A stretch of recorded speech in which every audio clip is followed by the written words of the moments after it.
Bertemu lagi dengan saya. Di sini saya akan menjelaskan chapter 3 bagian 3 tentang mata kuliah jaringan komputer dan komunikasi data, tentang aplikasi protokol layer dan contoh jaringan. Nomor port mengidentifikasi aplikasi dan layanan lapisan aplikasi sumber dan tujuan data. Server program umumnya menggunakan port yang telah ditetapkan yang umum dikenal dengan klien. Protokol dan layanan lapisan aplikasi, kita akan mengacu pada TCP dan port UDP. Nomor biasanya terkait dengan layanan ini adalah yang pertama domain name system dengan TCP 53, Hypertext Transfer Protocol, TCP port 80, Simple Mail Transfer Protocol dengan TCP port 25, Post Office Protocol dengan UDP 110, Telnet dengan port TCP 23. Dynamic Host Configurasi Protokol dengan ODP 267 dan File Transfer Protocol dengan port 20 dan 21. Dalam jaringan data, perangkat diberi label dengan alamat IP numeric sehingga mereka dapat berpartisipasi dalam mengirim dan menerima pesan melalui jaringan.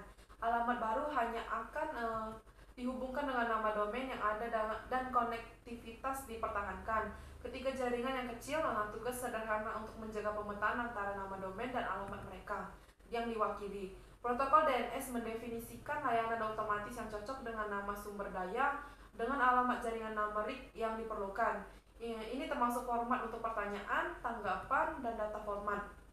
DNS protokol komunikasi menggunakan format tunggal yang disebut dengan pesan. Ketika sebuah alamat web atau URL yang diketik ke dalam web browser menetapkan sambungan ke layanan web yang berjalan pada server menggunakan protokol HTTP URL, HTTP www.cisco.com, contohnya indeks HTML adalah contoh dari URL yang mengacu pada sumber daya tertentu. Suatu halaman web yang bernama indeks HTML pada server. Email adalah layanan jaringan yang paling populer. Telah merevolusi secara langsung orang berkomunikasi melalui kesederhanaan dan kecepatan. Namun untuk dijalankan pada komputer atau perangkat ujung yang lain, email memerlukan beberapa layanan aplikasi. Dua contoh aplikasi protokol lapisan adalah Post Office Protocol dan Simple Mail Transfer Protocol. Ditunjukkan dalam angka. Seperti dengan HTTP, protokol ini menentukan proses klien server. Ketika orang menulis pesan email, mereka biasanya menggunakan sebuah aplikasi bernama Mail. Mail User Agent atau email client. File Transfer Protocol umum digunakan lapisan aplikasi protokol lain. FTP dikembangkan untuk memungkinkan transfer file antara klien dan server. FTP Client adalah sebuah aplikasi yang berjalan pada komputer yang digunakan untuk mendorong dan menarik file dari server dan dijalankan daemon. FTP untuk berhasil mentransfer file, FTP membutuhkan dua koneksi antara klien dan server, satu untuk perintah dan balasan, yang lain untuk transfer file yang sebenarnya. Klien menetapkan koneksi pertama ke server pada TCP port 21. Koneksi ini digunakan untuk lalu lintas kontrol, terdiri dari perintah klien dan reply dari server. Klien menetapkan koneksi kedua ke server melalui port TCP 20. Ini koneksi untuk transfer file aktual dan dibuat setiap kali ada file yang ditransfer. Transfer file dapat terjadi di kedua arah. Klien dapat mendownload tarik file dari server atau klien dapat mengupload file ke server. Layanan dinamis konfirmasi host protokol atau DHCP memungkinkan perangkat pada jaringan untuk mendapatkan alamat IP dan informasi lainnya dari server DHCP. DHCP memungkinkan host untuk mendapatkan alamat IP secara dinamis ketika terhubung ke jaringan. Server DHCP dihubungi ke alamat yang diminta.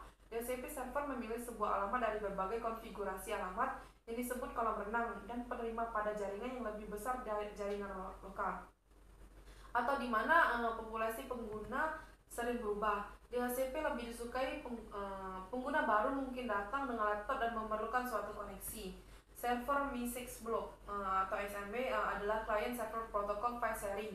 IBM dikembangkan server Me6 Block di akhir 1980-an untuk menggambarkan struktur bersama sumber daya jaringan seperti directory file, printer, dan port serial.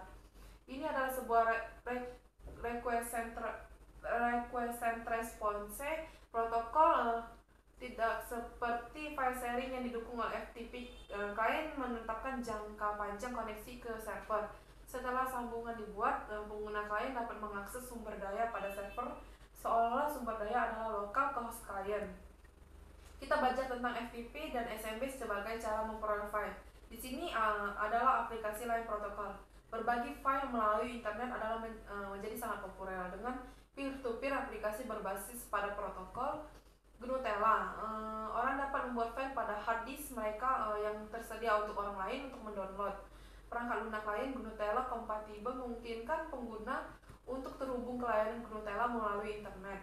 Jauh sebelum komputer desktop dengan antarmuka grafis yang canggih, ada orang-orang sistem berbasis teks yang digunakan hanya menampilkan terminal secara fisik melekat pada komputer pusat.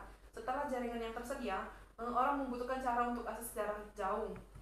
Sistem komputer dengan cara yang sama yang mereka lakukan langsung terpasang ke terminal. Telnet dikembangkan untuk memenuhi kebutuhan itu.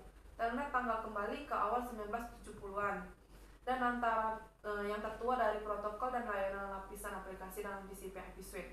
Telnet menyediakan metode standar meniru perangkat terminal berbasis teks melalui data jaringan. Kedua protokol itu sendiri dan perangkat lunak lain yang mengimplementasikan protokol yang sering disebut sebagai Telnet. Sekian dan terima kasih. Sampai bertemu di chapter